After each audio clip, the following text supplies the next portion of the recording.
Ok les gars, Arsenal est champion, champion d'Angleterre, les frérots, ça fait énormément plaisir, c'est à féliciter 22 ans plus tard. On n'est pas les premiers fans d'Arsenal ici les gars, mais il faut soutenir. Sur la chaîne, je crois que ça va peut-être être, je sais pas moi, la huitième, la neuvième vidéo. On a débriefé certains de leurs matchs.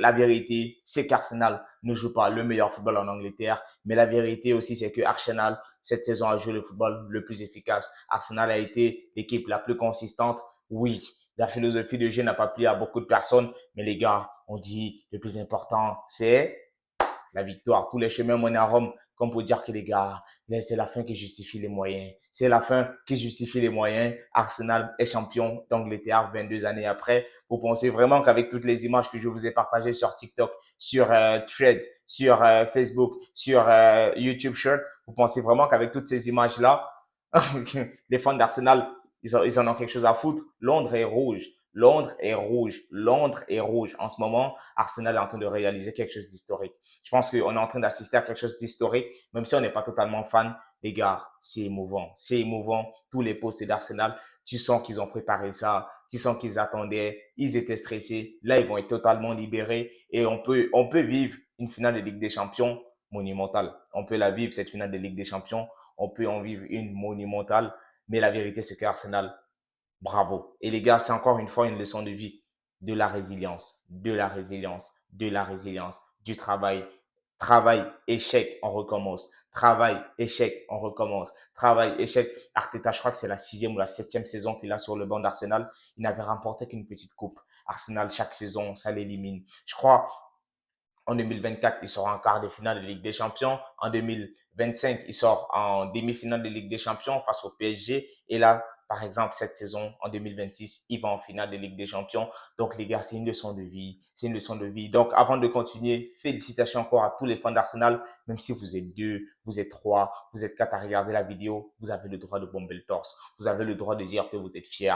Ne laissez pas que quelqu'un vous insulte. Ne laissez pas que quelqu'un vous intimide. Ne laissez pas que quelqu'un vous rabaisse. Les gars, le plus important, c'est la victoire, c'est la fin qui justifie les moyens. Oui, on aime le beau jeu. Oui, on aime ça. On aime le tiki-taka. Mais à un moment donné, il faut dire la vérité. Arteta, c'est un disciple de Pep Guardiola. Arteta, c'est un disciple de Pep Guardiola. Et l'ironie du sort, c'est Pep Guardiola qui permet à Arteta aujourd'hui de remporter le titre. Pourtant, le même Pep Guardiola avait dit en octobre, la première ligue ne se gagne pas en décembre. Et il avait raison, puisque le titre s'est joué jusqu'à l'avant-dernière journée. Et ouais, c'est ça. Mais entre parenthèses, Arteta, il est venu. Au départ, il a commencé les histoires de beaux jeux, de beaux jeux. Ça fait trois fois, il finit deuxième. Et là, cette fois-ci, il finit premier. C'était pareil avec Arsène Wenger. Il me semble qu'en 2001, 2002, 2003, il finit deuxième. En 2004, il prend la première ligue. Et depuis 2004, 22 ans jusqu'à maintenant. 22 ans, c'est-à-dire que pendant 22 saisons, tu regardes ton équipe, tu supportes, t'achètes des maillots, ils perdent.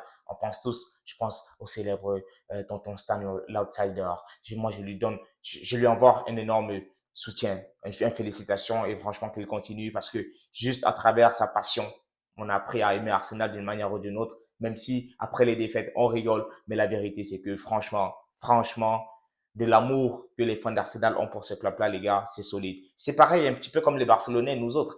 On est parti jusqu'en Europa League. On a perdu la plus grande star du football, le plus grand footballeur. On a perdu Messi. Ça nous a fait mal. Mais les gars, on n'a pas lâché le club. On a pris des pauses, on a insulté, on a critiqué, on a tapé. Mais finalement, on est encore là. Et Dieu nous a donné la Yamal. Comme pour dire que, les gars, faut jamais abandonner. Peu importe. 22 ans, imaginez. 22 ans. C'est-à-dire qu'il y a des personnes qui sont nées en 2004, c'est maintenant qu'ils découvrent. Il y a des personnes qui n'ont jamais vu Arsenal gagner et là, ils découvrent. C'est une journée historique et vraiment, je tenais à faire cette vidéo pour féliciter tous les fans d'Arsenal. C'est très, très fort. Très, très, très, très fort ce que Arteta vient de faire et je crois qu'il lui faut une statue. Hein. Il lui faut une statue. Ça sert à rien de parler du match parce que franchement, City ne se gère pas. City ne se gère pas. Il joue voilà contre Bournemouth. Bournemouth. Il est intéressant le petit croupi. Il est vraiment très intéressant. Mais ouais, la beauté c'est que c'est Pep Guardiola qui permet à Arteta de prendre le titre. Ouais, c'est très très beau. On a vu les images, Miles Lewis qui fête, mais franchement, Arsenal cette saison, Arteta, il lui faut une statue. Gabriel, quel défenseur. La doublette, hein, Gabriel, Saliba. Ils viennent de Ligue 1, ils viennent de France. Ils ont joué à, je crois, Saliba, Marseille. Gabriel à Lille ou je pense Lille. Ouais, c'est très très fort. Le niveau de ces deux centraux aujourd'hui, est-ce que c'est pas la meilleure paire, hein? Peut-être Marquinhos, Pacho. Ouais, ça se tape, mais franchement, c'est la meilleure paire. Gabriel, Saliba, très très très très fort. David Raya, incroyable. Incroyable ce gardien-là. Très fort sur sa ligne. Ça, il faut le dire. Très très fort sur sa ligne. Au milieu de terrain, Declan Rice, je pense que ça va naturellement être lui le meilleur joueur de PL. Même si honnêtement, objectivement, Bruno Fernandes fait une très très belle saison aussi. Mais Declan Rice, écoute, 22 ans plus tard, Declan Rice, c'est phénoménal, hein. Quand tu vois que ce gars vient de West Ham, c'est très très fort Declan Rice ce qu'il fait. Et devant, bah écoutez, il y a eu des buts qui ont été marqués par des personnes très importantes, aisées, à des moments clés, même s'il n'est pas très régulier. Bukayo Saka, même s'il n'est pas très régulier, ils ont réussi à porter cette équipe. Leandro Trossard, Martinelli, Gyökeres, c'était pas facile la fin de saison. Donc tous les fans d'Arsenal, soyez fiers de votre équipe. Voilà, on va pas tous citer. Il y a des revenants de blessures, il y a des personnes qui se sont blessées en chemin. Mais franchement, tout a été intéressant. Mais surtout, le moment où Declan Rice, il y a eu la défaite, il y a quelques semaines. Declan Rice a dit, It's not over yet. Ce n'est pas encore fini. Et les gars, ils y ont cru, ils l'ont fait. Félicitations encore à tous les fans d'Arsenal. Profitez bien, profitez bien. Il y a la finale de Ligue des Champions qui vient. Jouer décomplexé. C'est clair que le PSG part favori, mais jouer décomplexé. Là, vous avez remporté la première ligue. Fêtez, fêtez, fêtez, fêtez. Mais vous pouvez faire encore plus. L'histoire est écrite, mais peut être encore plus belle. Prenez bien soin de vous, les frérots, et on se retrouve plus tard pour une nouvelle vidéo. Ciao, ciao.